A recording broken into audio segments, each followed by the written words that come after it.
Hi everyone, I'm Alex. I'm so sorry again that I'm late. I feel very appreciative that you stuck around to listen.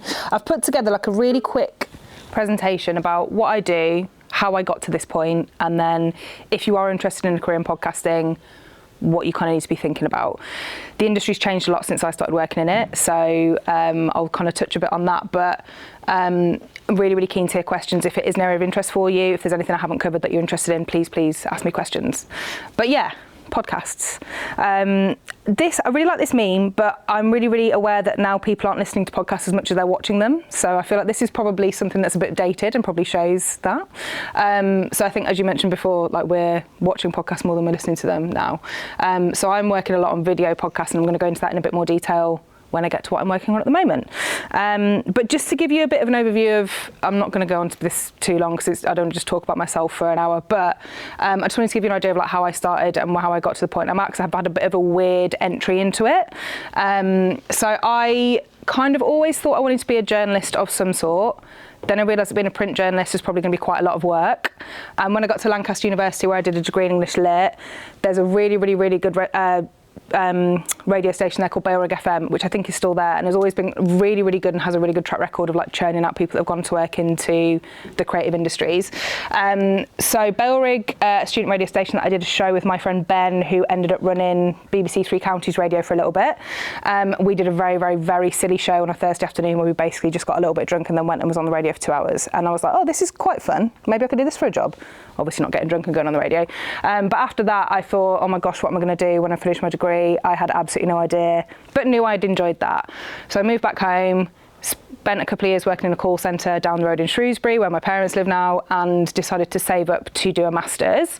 And I did my master's at Goldsmiths in London, in New Cross.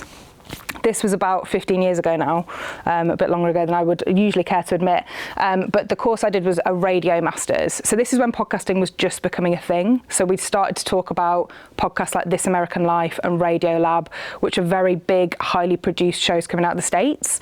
And we didn't really have a precedence for that in the UK at that time. It was more kind of BBC content that was reversioned into podcasts. So I did my degree at Goldsmiths, and we got a really good broad overview of production stuff. So sounding like what you guys have done so far in podcasting, learning how to use equipment, getting that sort of stuff sorted. But we also did like the cultural context of radio, why it's important, why it's been important through history, and that was stuff that I found really interesting. I didn't really know what bit of radio I wanted to work in, and I was very lucky that I got an internship straight out of Goldsmiths at a company called IMG, who are a massive sports media company. I've always loved sport. I got dragged to my first football match when I was 5, from quite a sporting family. So something that I've always loved. I wasn't necessarily intending to go into it as a career, but then very quickly realised that sport always happens and there's always work in it. So I got an internship at IMG.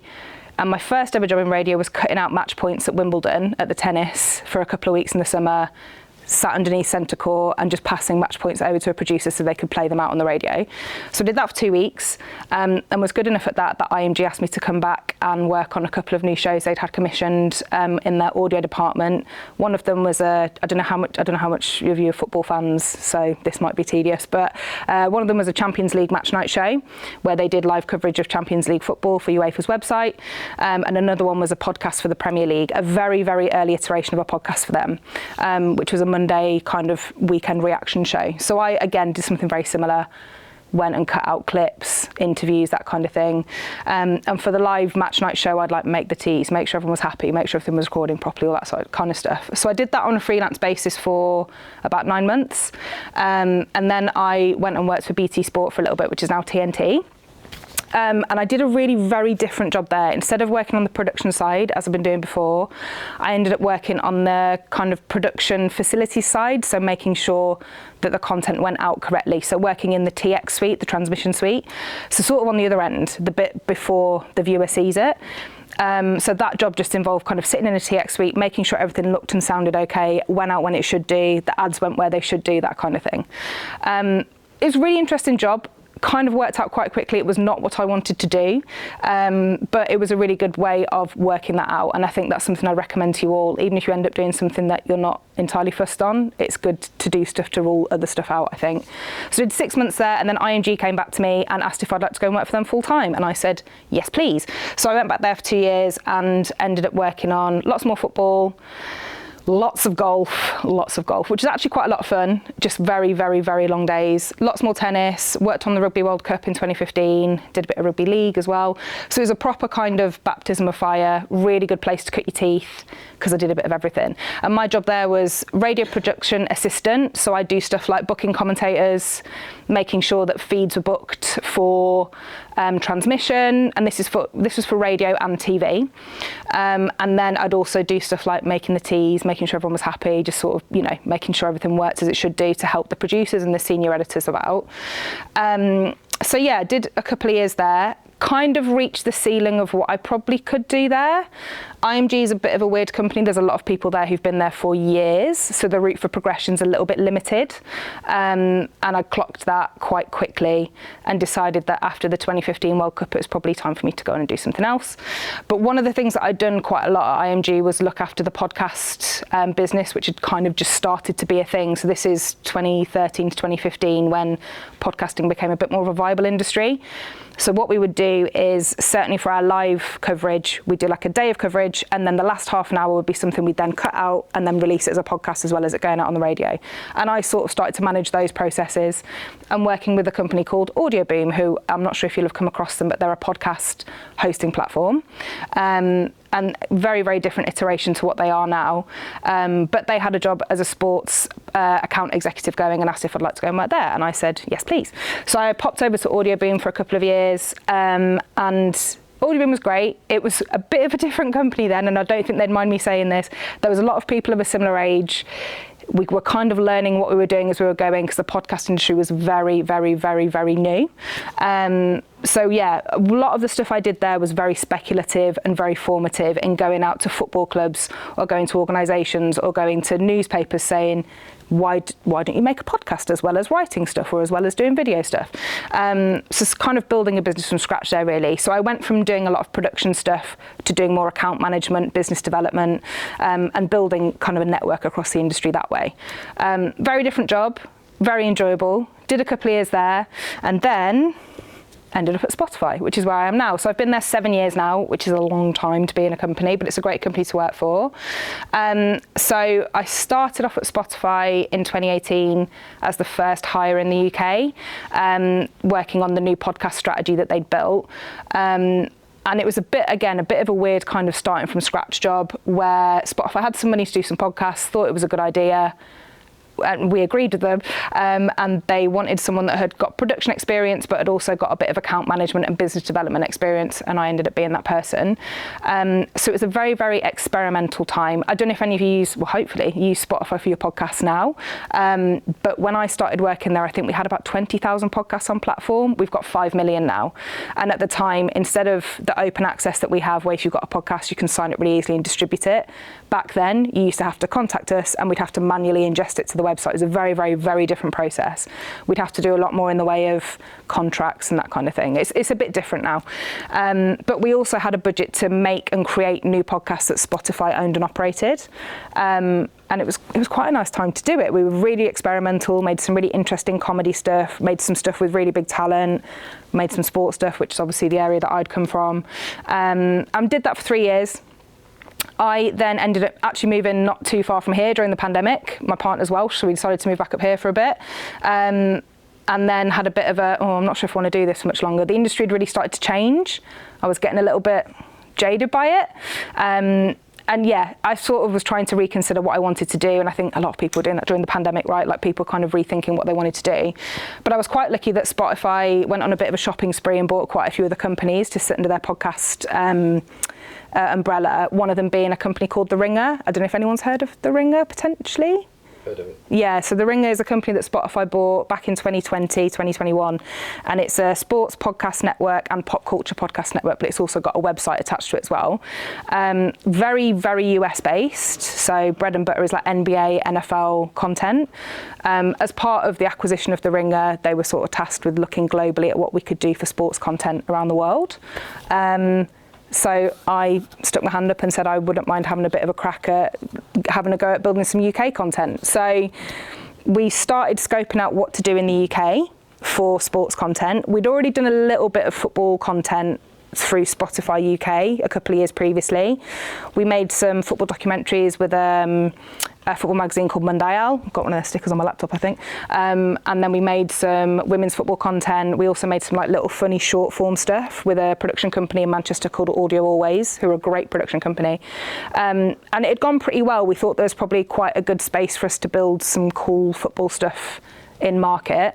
So that's where we started. So we had 2 podcasts to begin with, one with Ian Wright called Wrighty's House and one called Stadio, which is the one on the end there. And now we have 9 podcasts. So I look after all of these. I've got 6 football podcasts, which are my top 6 here. So we do 2 with Ian Wright. One is a men's football podcast called Wrightys House, which is kind of an Arsenal podcast, really. One called Crossways, which is a women's football podcast, which he presents with Steph Horton, who used to be the captain of the Lionesses. She's an angel, she's so lovely.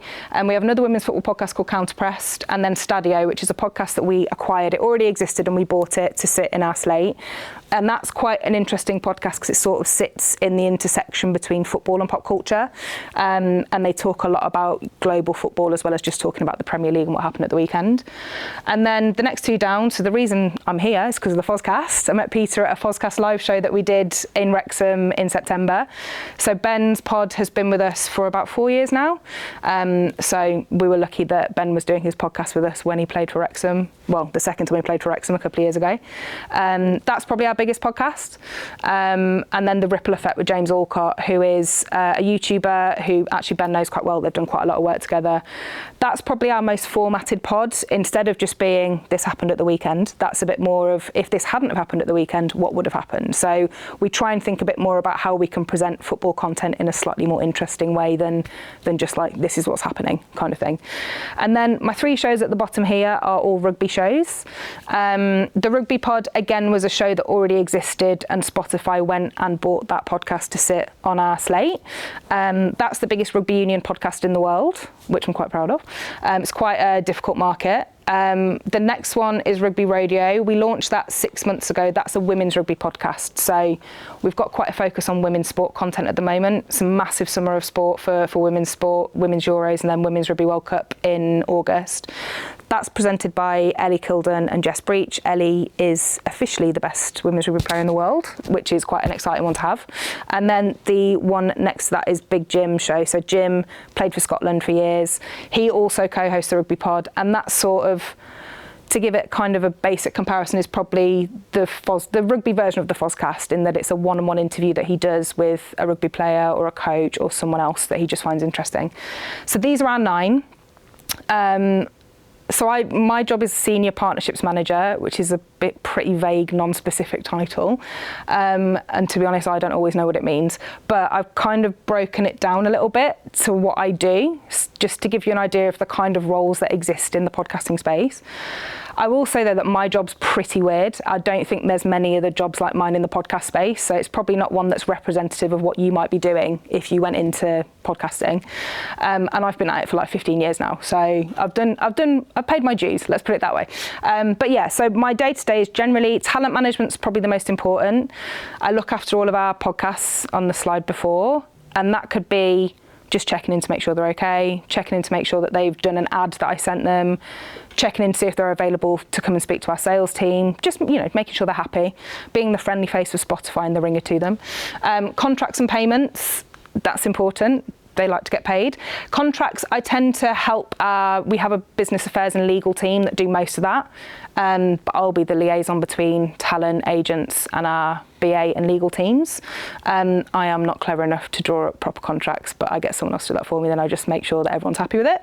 And then overseeing studios and production. As I mentioned before, we've got 3 studios now, London office, soon to be 5. We're building 2 new studios over the summer.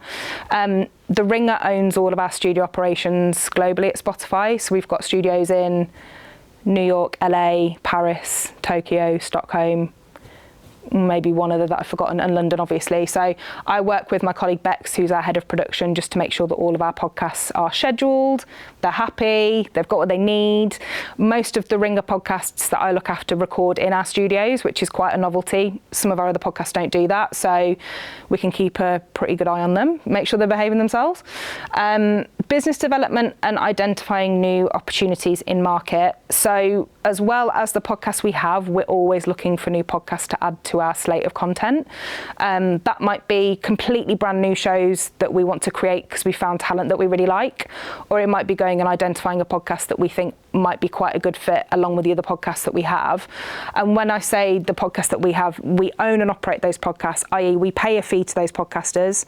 We will then run advertising on that to recoup our money, but they are also Spotify podcasts essentially. So we either license them or we own the IP, and then we can develop content from there.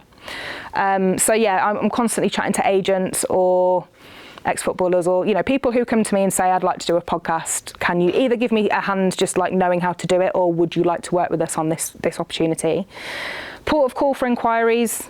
That's pretty vague and non-specific, I realise, having written it. That could be either internal inquiries. So most of the team I work on are based in the US. There's only a team of 4 of us that work on the Ringer in the UK. There's 150 people that work on the Ringer in the US. So I tend to be the what's going on there or what's going on there person. And then also for other departments internally at Spotify, I tend to be the person that can answer questions about things, or externally, if, as I said before, if people come to us with questions about the Ringer or Spotify or what we're doing, that tends to be me. Commercial opportunities, a big part of my role now is working with our sales team. So Spotify have an in-house sales team. A big part of the business is creating advertising opportunities for the content we produce. So I'll work with our sales team to put together pitches or briefs, then we'll take them to a brand, or a brand might come to us and say, look, we really like rugby rodeo, the World Cup's coming up, we've got this money, can we put it on there in an effective way? So I'll help with that. I also work with the agents on our podcast to go out and proactively reach out to brands as well.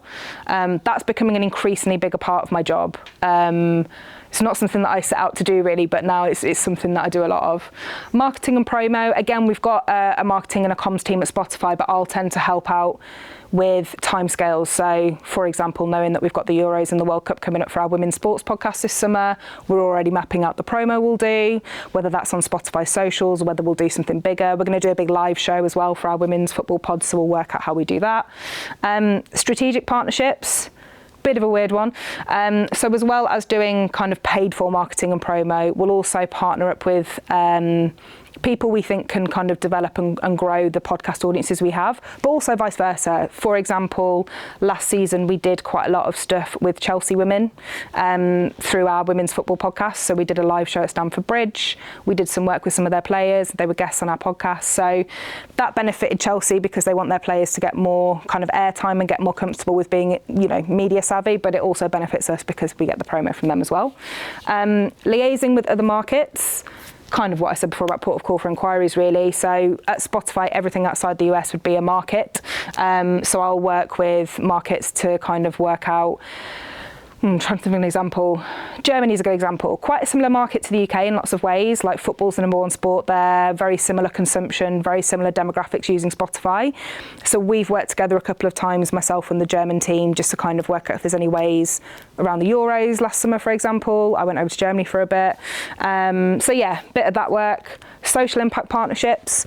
A big part of my job as well is working on social impact projects. So I used to run a scheme at Spotify called Sound Up, which is aimed at getting more Black women into podcasting.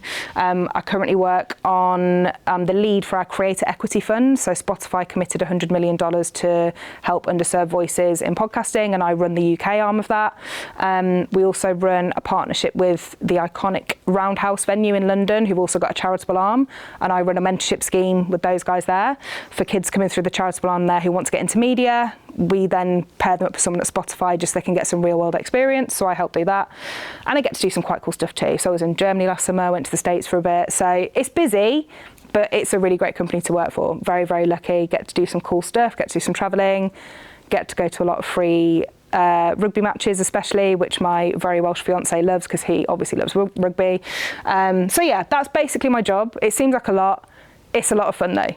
And I realise I'm talking a lot. So hopefully this is the last bit and I really want to know if there's any questions that you guys have. These are just some tips that I thought of about getting into podcasting. The industry has really, really changed since I got into it. So please take this with a bit of a pinch of salt. When I got into it, I trained as a radio producer and just went into straight audio. And that's all I did, audio production, audio editing. Those days are sort of gone, unfortunately. You kind of need to be a video editor as well. So I said, be a generalist. I've skipped ahead a little bit here. So you need to know video strategy. You need to know audio strategy. You need to know how social media works. As I say, when I started, I was just a really good audio editor that kind of built out from there. And I still can't edit video now, to my shame. But nowadays, podcast editors need to be able to do everything. And honestly, they're a little bit like gold dust, editors that can just come in and be like, we'll do it all. So I would say be a generalist and be good at it as well. Network, really important. I was really bad at this when I started. Don't be shy about reaching out. It's a very, very, very friendly industry, especially in the UK. People are always, always, always willing to have the time. It's a very small industry as well. So don't be shy about reaching out, but this is something that I'm really bad at. Avoid collecting people on LinkedIn without purpose. If you connect with someone or if you meet someone at an event or at one of these sessions, reach out, say hi and try and follow up with something instead of just like a nameless, faceless LinkedIn notification. It's always really good to kind of stick in people's memories. Be a generalist. I really cannot hammer that point home enough. Make sure that you can do everything and do it well. Learn about the ads market. If you are interested in going into podcasting, having a basic understanding about how podcasting is funded is really, really important nowadays. Again, when I started, I had no idea. And I've had to learn quite quickly now that I do a lot more commercial stuff. And when I say learn about the ads market, you don't have to know like agencies and brands and all that. When you're listening to podcast content or watching podcast content, just make sure you know what brands are advertising, but also how they're doing it. So is it stuff that they're doing within the content itself? Is it stuff that they're doing on socials? How are the talent talking about it? Just be kind of like mindful of how that works. That's really important because it's how most of the podcast industry is funded. It's very, I don't know a percentage, but the amount of podcasts that manage to make money off like paid for fan stuff like through Patreon or live shows is tiny. You need a really, really engaged audience to do that, and a lot of podcasts don't do that. So ads is generally how people make their money, to be honest. Listen to and watch stuff that you normally wouldn't do. So I spend, as you can imagine, most of my time watching football content or rugby content or other content in the sports podcast market. At work though, outside of work, I really make a point of trying to listen to stuff that I wouldn't normally listen to, from voices that I haven't heard before, in spaces that like I'm not that interested in, especially nowadays where there's a new podcast launch every half an hour, it seems. It's really good to just keep an idea of what's going on in the industry because it's moving really, really quickly.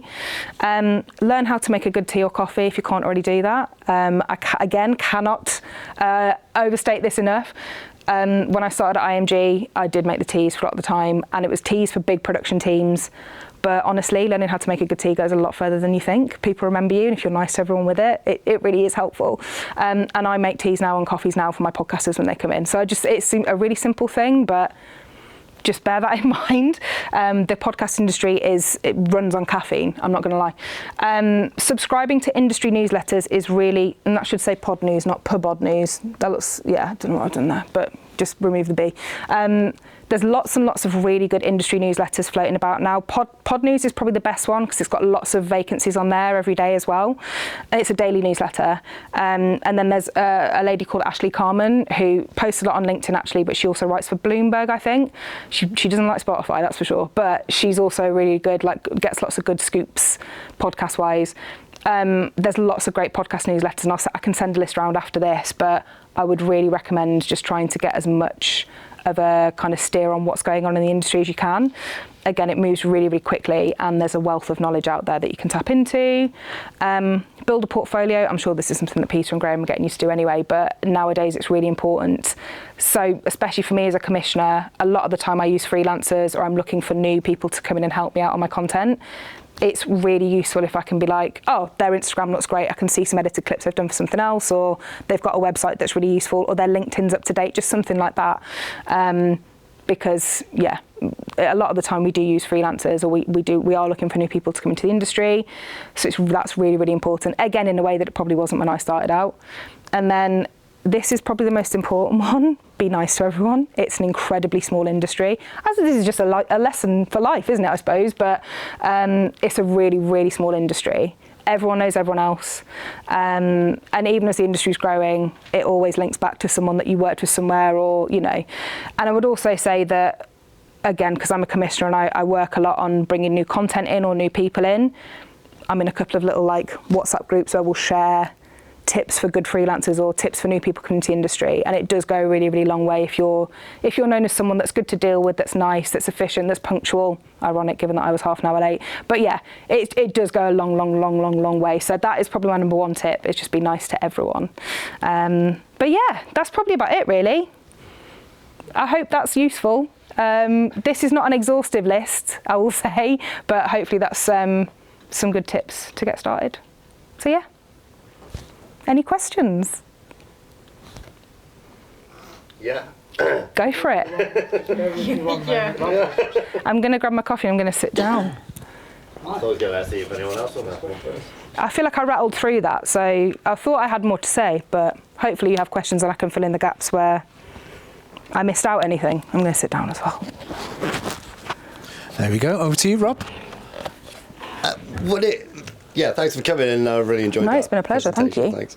I'm Rob. And Hi, Rob. when it comes to preparation and editing, can you talk us a little bit more about the importance of preparation for a podcast when you come in to do an interview? Mm-hmm. And then, like, what do you use for editing and templates, things like that? These are things that I'm trying to figure out at the moment, so it'd be really interesting to hear. So I can only speak to audio from like an actual logistical editing thing. I'm an Audition girly, that's what I've always used. Honestly, they're all much for muchness though, to be honest. I think you mentioned Pro Tools before, very, very similar. And then I don't edit video, as I said, I can't edit video, I really should learn how to do it. But honestly, I wouldn't get too bogged down in the actual like, editing software you're using, because they all are pretty similar. And it's about what you feel comfortable working on. And again, with equipment as well, we have a fairly basic, so a lot of my podcasters record remotely. We do have a studio, but we always send out kits to our podcasters when they sign with us, so that if they can't come in for whatever reason, they can set up at home. And we send out a fairly basic, decent mic. I think it's a Shure mic that we use, an audio interface to plug into their laptop, a ring light, and a decent 4K camera, and that's it. No bells and whistles. It's a pretty easy setup to use. So I think in terms of like equipment prep, it's really easy to overthink it. There's lots of very expensive stuff in market, but you don't need expensive stuff to get started. And you don't need expensive stuff to keep going, really. I think there's some really good kit there that isn't very pricey. And in terms of the kind of prepping for content, if you are prepping for interviews, I do always think it's quite easy to see when someone hasn't prepped for an interview. It depends what kind of interview you're doing. If you're just doing a sit down with a mate and have a chat kind of pod, you don't really need to do much prep for that. Maybe like a vague running order if there are bits you want to hit on. But certainly if you're like a Louis Theroux or like Jim and Ben, who do the interview podcasts that I look after, they will have running orders. They will really research the people that are coming on. Even for Ben, for example, a lot of the people he interviews are people he knows or he's played with, or same for Jim actually. But they will sit and prep. So Jim will, if he's interviewing a player who's playing at the moment, he'll go back and like watch the last game they played in just to see how they played.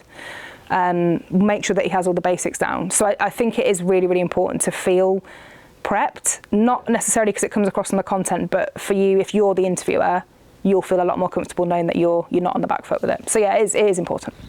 Great. Thank you very much for that. And another one, when it comes to platforms, because I've been doing a lot of prep, and like I said, a lot of things I'm doing with tests and speaking to lots of different people. I know Graham releases his stuff through a Mixcloud, for his radio shows and stuff.